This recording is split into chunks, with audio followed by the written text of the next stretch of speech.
अस्सलाम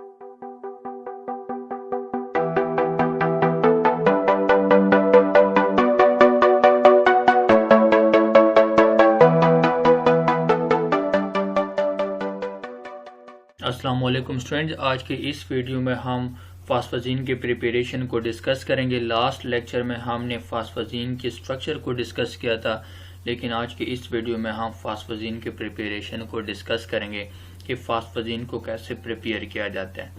फास्फाजीन के प्रिपरेशन में अहम किरदार फास्फोरस पेंटाक्लोराइड का होता है, जो नहायत ही रिएक्टिव स्पीशीज़ है, बहुत तेज़ी से रिएक्ट कर जाता है लीवस बेस की जानेब। जिस तरह H2 है, अमोनिया के साथ इसकी रिएक्टिविटी बहुत ज़्यादा होती है।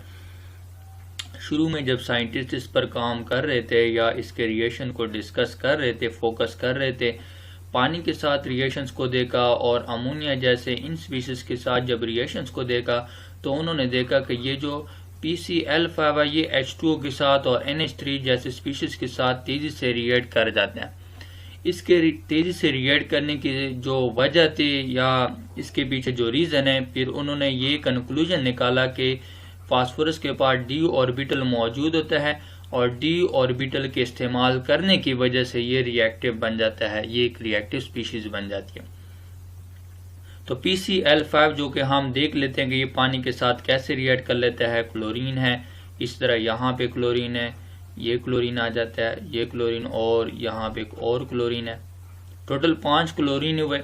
और अब हम इसके साथ पानी का मॉलिक्यूल ऐड करवाते हैं तो अडक्ट प्रोडक्ट बन जाते हैं, एडिशन हो जाती है, यहाँ पे कोऑर्डिनेट कोवेलेंट बॉन्ड बन जाता है। ये पानी का मॉलिक्यूल आके इसमें ऐड हो जाता है, इसके d ऑर्बिटल के साथ कोऑर्डिनेट कोवेलेंट बॉन्ड बना लेते हैं, लोन पेयर शेयर कर लेते हैं।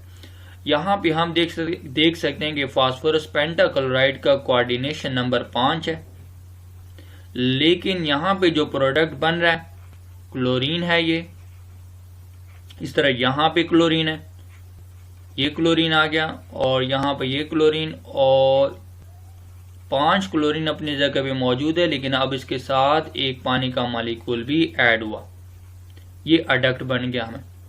ठीक है, यहाँ पे जो फास्फोरस पेंटाक्लोराइड है ये लिवस एसिड्स के तौर पर काम कर रहा है और पानी जो है वो लिवस बेस के तौर पर काम कर रहा है। लेकिन हम देखते हैं कि ये जो प्रोडक्ट हमें मिल जाता है ये अनस्टेबल होता है, ये फौरन डिसोसिएट हो जाते हैं। डिसोसिएट किस तरह के, यहाँ से 2 H निकल जाते हैं और एक क्लोरीन यहाँ से निकल जाता है, दूसरे वाला क्लोरीन यहाँ से निकल जाते हैं। ये निकल के यहाँ पे 2 HCl बना लेते हैं। ठीक है, जो प्रोडक्ट हमें मिल जाता है वो 2 HCl बना लेते हैं, प्लस अब फास्फोरस और ऑक्सीजन के बीच में यहाँ पे डबल बॉन्ड बन जाता है, डबल बॉन्ड बन जाते हैं और 3 क्लोरीन है। ये वाला जो फास्फोरस ऑक्सीक्लोराइड है POCl3 ये आगे फिर जाके रिएक्ट करता है और पानी के साथ रिएक्ट कर सकता है, 3 पानी के और मॉलिक्यूल के साथ ये ऐड हो सकता है। ये हम फास्फोरस पेंटाक्लोराइड की रिएक्टिविटी की बात करते हैं कि ये बहुत ही ज़्यादा रिएक्टिव स्पीशीज़ हैं, पानी की जानेब पानी के साथ तेज़ी से रिएक्ट कर जाता है, इसी तरह अमोनिया के साथ भी ये तेज़ी से रिएक्ट कर जाता है और इन जैसी स्पीशीज़ के साथ ये रिएक्ट करते हैं। क्यों? क्योंकि इसके पास d ऑर्बिटल मौजूद होता है और d ऑर्बिटल इस्तेमाल करके ये अडक्ट बना लेता है, उसके बाद खुद को स्टेबल बनाने के लिए उसको डिकम्पोज कर देता है और स्टेबल प्रोडक्ट बना देता है। HCl है, यहाँ पे बन गया, यहाँ पे HCl बन गया और इस तरह यहाँ पे HCl बन गया। ठीक है, 3 HCl यहाँ पे बन गए और 3 यहाँ पे प्रोडक्ट मैं लिख देता हूँ इस तरफ, 3 HCl ये हासिल हो जाते हैं और प्लस इसके साथ क्या बन गया, ये फास्फोरस ऑक्सीजन का डबल बॉन्ड है पहले ही। अब Cl की जगह पे OH, इस तरफ भी OH आ जाते हैं और इसी तरह इस तरफ भी OH आ जाता है। तो ये जो प्रोडक्ट हमें मिल रहा है ये वाला हम इसको क्या कहते हैं, H3PO4 फास्फोरिक एसिड्स कहते हैं। तो हमने इसकी रिएक्टिविटी को पानी के साथ देखा कि पानी के साथ ये कैसे रिएक्ट कर जाता है। ऐसा ही रिएक्शन इसका अमोनिया के साथ भी होता है, अमोनिया के साथ भी ये ऐसा ही रिएक्शन शो करेगा। ठीक है, अगर हम एनालॉगस रिएक्शन देख लेते हैं, पानी जैसा रिएक्शन हम देख लेते हैं अमोनिया का भी, तो हम यहाँ पे देख लेते हैं कि फास्फोरस, क्लोरीन, क्लोरीन और यहाँ पे फिर क्लोरीन आ गया। यहाँ पे इसका कोऑर्डिनेशन नंबर 5 है और प्लस NH3 अडक्ट प्रोडक्ट बना लेते हैं, ये इसमें जाके ऐड हो जाते हैं और ऐड होकर क्या बना लेते हैं, फास्फोरस क्लोरीन, क्लोरीन, ये क्लोरीन है, इसी तरह ये क्लोरीन है और अब हमारे पास क्या आ जाता है, यहाँ पे भी क्लोरीन और यहाँ पे आ जाएगा NH3। अब यहाँ पे हमने देखा कि कोऑर्डिनेशन नंबर 5 से कहाँ पे चला गया, 6 की तरफ चला गया और इसके पास ये कोऑर्डिनेट कोवेलेंट बॉन्ड बन गया। ये फिर एक अनस्टेबल प्रोडक्ट है, ये फिर टूट जाएगा, यहाँ से 2 H निकल जाएंगे और फास्फोरस से 2 क्लोरीन निकल जाएंगे, ठीक है, और ये 2 HCl बना देगा। 2 HCl बना के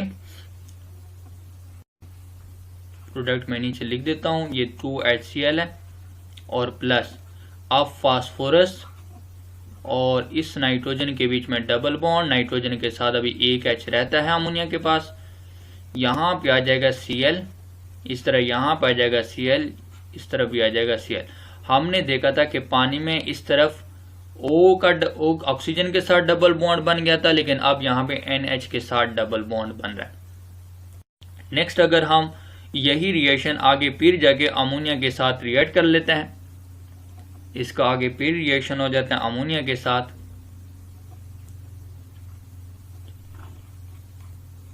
NH2 है, ये NH3 मैंने लिख दिया, इस तरह यहाँ पे भी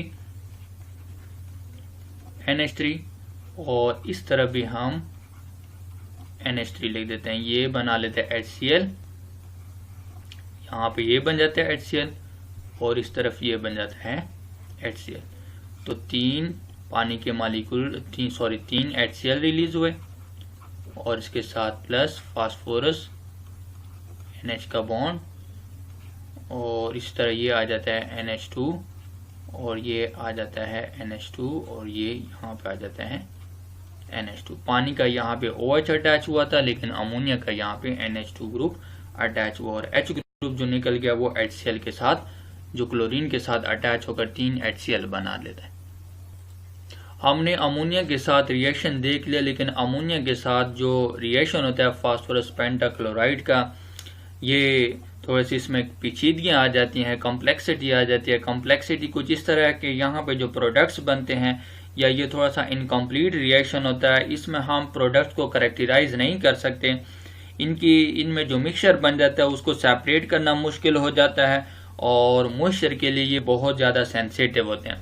तो यही प्रोडक्ट जो आगे हमारे पास बन जाते हैं, ये आगे अमोनिया का मालिक्यूल रिलीज करते हैं, अमोनिया का मालिक्यूल रिलीज करके ये एक सॉलिड प्रोडक्ट बना लेते हैं, आहिस्ता आहिस्ता से अमोनिया के मालिक्यूल रिलीज कर देते हैं। तो अमोनिया के मालिक्यूल रिलीज करने के बाद ये जो प्रोडक्ट बना लेते हैं, एक सॉलिड अप्रोक्सीमेटली सॉलिड प्रोडक्ट बन जाता है जिसको हम फास्फम कहते हैं, ठीक है। ये जो प्रोडक्ट हमें मिल जाता है उसको हम फास्फम कहते हैं। इसकी वजह से या अमोनिया की रिएक्टिविटी की वजह से जो तेजी से रिएक्ट कर जाता है फास्फोरस पेंटाक्लोराइड के साथ, तेजी से रिएक्ट कर जाता है, तो इसका अमोनिया को एज अ डायरेक्ट अगर हम इस्तेमाल करेंगे, मतलब फास्फाजीन बनाने के लिए इस्तेमाल करते हैं, तो इसमें कुछ पेचीदगियाँ पैदा हो सकती हैं। तो इन पेचीदगियों को ख़त्म करने के लिए हम इसका जो लेस रिएक्टिव कॉन्जुगेट एसिड होता है उसको हम इस्तेमाल कर लेते हैं फास्फाजीन बनाने के लिए। इसका कॉन्जुगेट एसिड होता है लेकिन अमोनिया से लेस रिएक्टिव होता है एक तरह।